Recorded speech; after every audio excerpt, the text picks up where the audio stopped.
We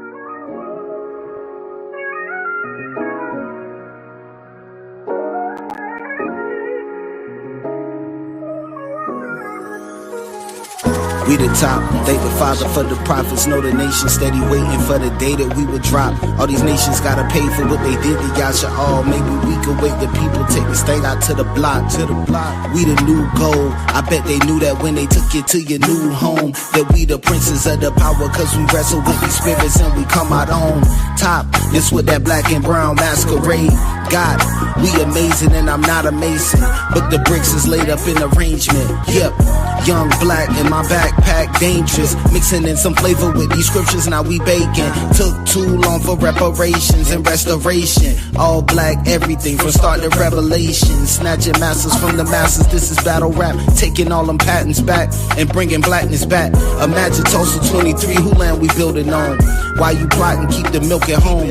Why you bopping, keep your slippers on? That's how we do on my side. Keep it in the family and you know we keep it in the tribe. Yahweh on my side, we a bunch of young kings tryna let the spirit guide. Keep it in the tribe. Yahweh on my side, we a bunch of young kings tryna let the spirit guide. Keep it in the tribe. Yahweh on my side, we a bunch of young kings tryna let the spirit guide. Keep it in the tribe. Yahweh on my side, we a bunch of young kings tryna let the spirit guide. Tryna let the spirit guide. How you waiting on that same man that changed you to raise you? That's like waiting on that coach that never played you to play you. The only thing to do is play you. They used to call a fire trucks to spray you. Now they playing music on your radio. Your ops pull up to spray you. Playing that same music, them artists ain't getting paid to do. Now you bought a chain, you shining, hop out the rain. Some brothers pull up and bang, they drop it, snatching your chain, dude.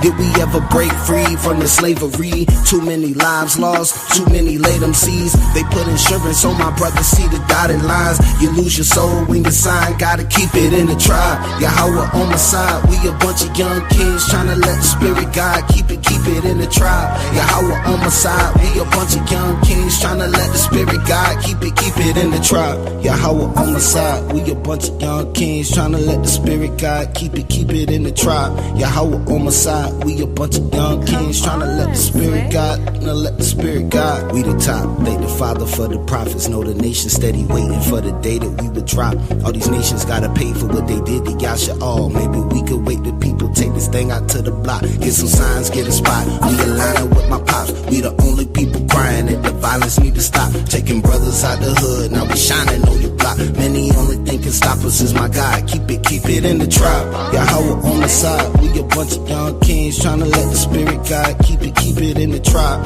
Yahweh on my side, we a bunch of young kings tryna let the spirit guide. Let the spirit guide.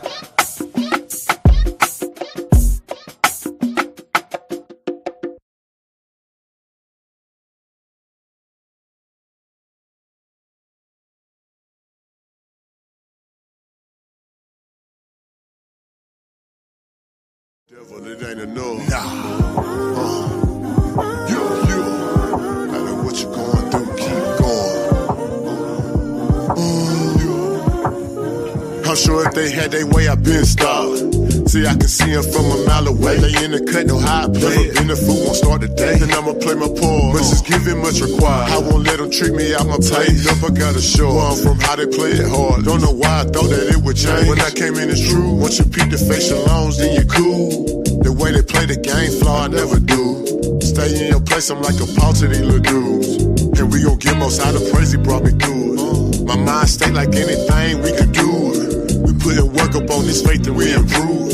I tried to tell them I ain't new to this. First we did it, now they doing this. Sticking to the manuscript. I think they follow the blueprint. Elohim sending me did not go. Tell my enemies to step it up. Tell the devil it ain't a no. Keep on going on and on and on and on and on. I'm fighting. I'm fighting. I ain't letting no. I'm gonna keep on going on and on and on. It ain't a no. And on. Tell the devil it ain't a no. I'm fighting.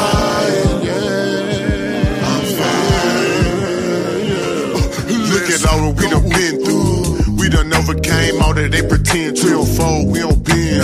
We knew in due time we would overcome. It's like a jungle sometimes. It made me wonder how I keep from going on. Can't experience our world. Most I said look up at the birds, think about it. Call them bird brain, but somehow they maintain. If I do that for them, if for you, don't you think I'ma do the same thing or more? Gratitude, grateful. He said no one gotta support you, I separate. Get two walk together, let's stay agreed. Be the hand, I be the knee. Don't matter to me, get on your job, no indeed. Don't wanna hear your sob story, no indeed. Teach you how to live this life for peace. Take a choice, blessings or curses. You know we in the week, and you can't stand next to me if you pretend. Before the 12, we endure to the end. Let's go. I'm fighting, yes sir. I'm fighting. This the most going on and on and on and on and on. I'm fighting, yeah. I'm fighting, yeah. Let's go.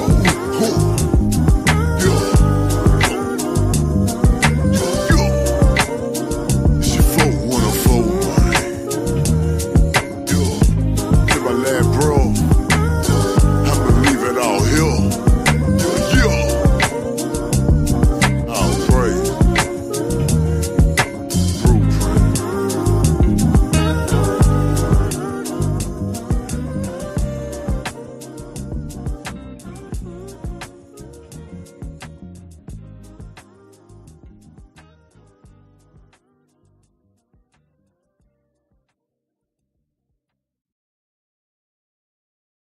Shalom, Israel. Shalom.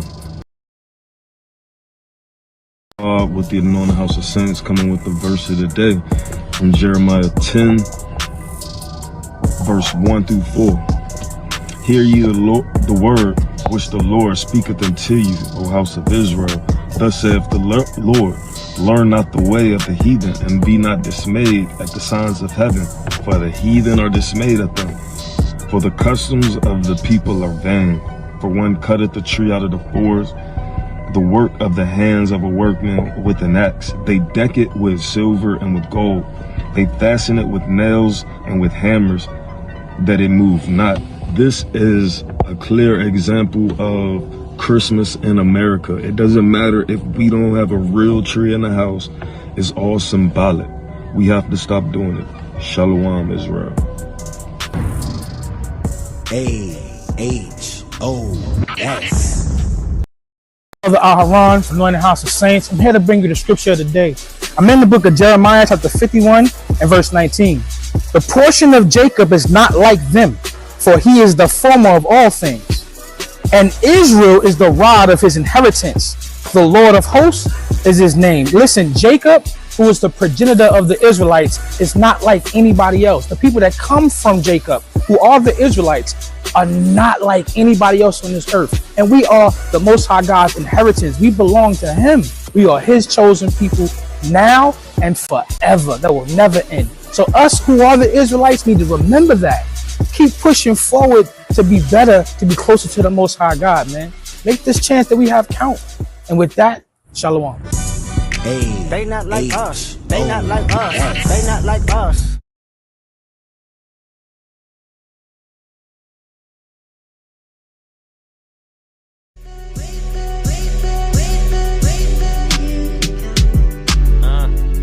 I came to the conclusion. Alright, man, what you think? Talk to me. There's nothing we can fix in this world. Yo, it's clear if you read this Bible, man. Man, when Christ coming back? You know? Hey, I'ma wait. I'ma sit right here. No, for real. Yeah, I'ma wait. I'm sitting here. Struggle real cause I'm new and it's true. Had to change my ways and the things that I do. The world start tripping when you start wearing fringes. Your friends go missing and your fam won't listen. They say that I changed cause I'm doing things different. Instead of following the pastor, prefer to follow scriptures. Tired of being attentive to opinions. If you insert into the word, you are sinning. Telling me how this world works with no chapter or verse. I done did bad, I ain't trying to do worse. But sir, you can do whatever you like. I prefer to follow these books and wait on Christ. And it's a battle each day. Gotta read his word and do what it say. Make sure I don't sin. Matthew 24:13 and do it to the end. I pray that my family's great. Be in one accord with his word one day. Until you come back to this place, I'm gonna spread your word and do it and wait. And wait, yeah, do it and wait, do it and wait, yeah, do it and wait, and do it and wait, do it and wait.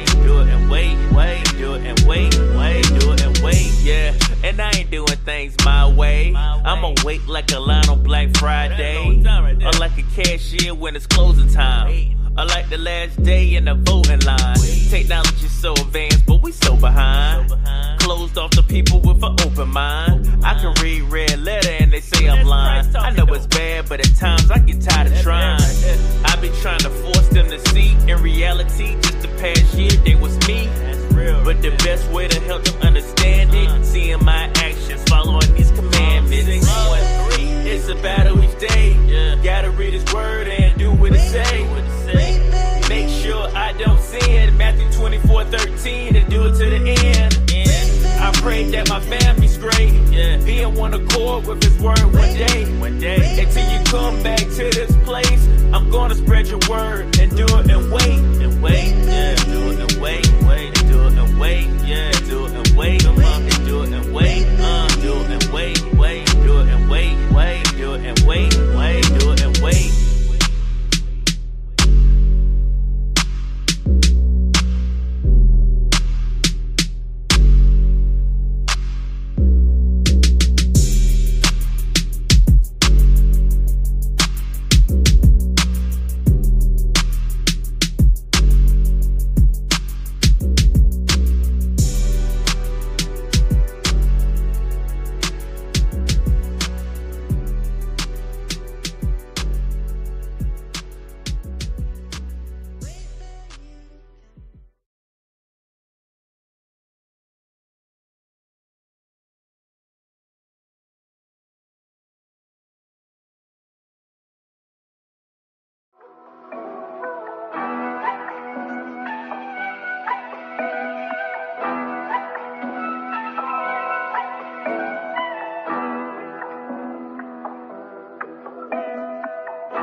Palace, yeah. What you cooking?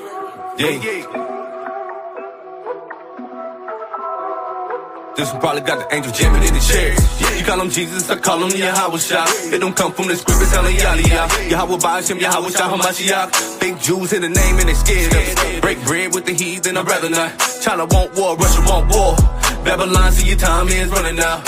Yeah, I done read Isaiah, Jeremiah, Daniel. I feel like I'ma see the King David. I've been cursed since birth, hung with the wrong niggas, uncircumcised. I ate from the wrong table. Was confused before, ain't read the script, and you could tell. I swore it was all fake till I realized how history disappeared. It was coded by a world that won't save you. Yahweh gon' make sure we get it. Lord willing, I get it. Lord willing, I see the day. That's why I ain't trimming on my beard, just trimming on these beards with these fringes on my waist. I don't care about images, just care about building up and enduring through my faith. I don't care about images, I just care about building up and enduring through my faith.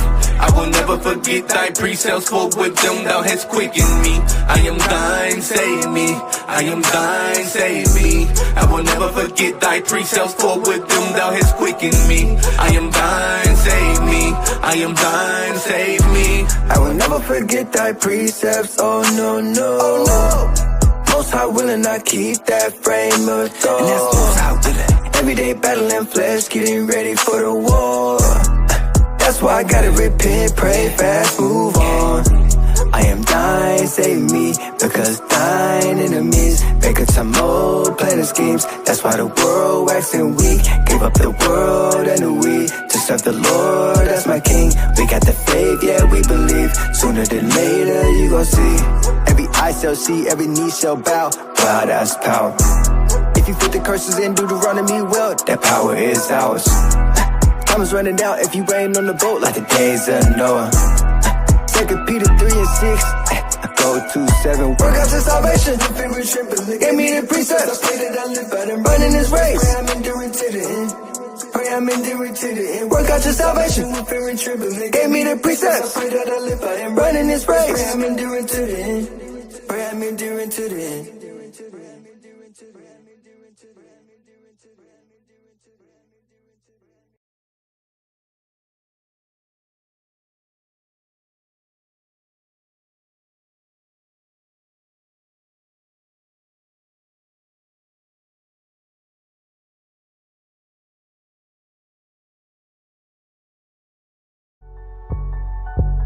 Hey man, this my lock in the business home, boy. You know what I'm talking about?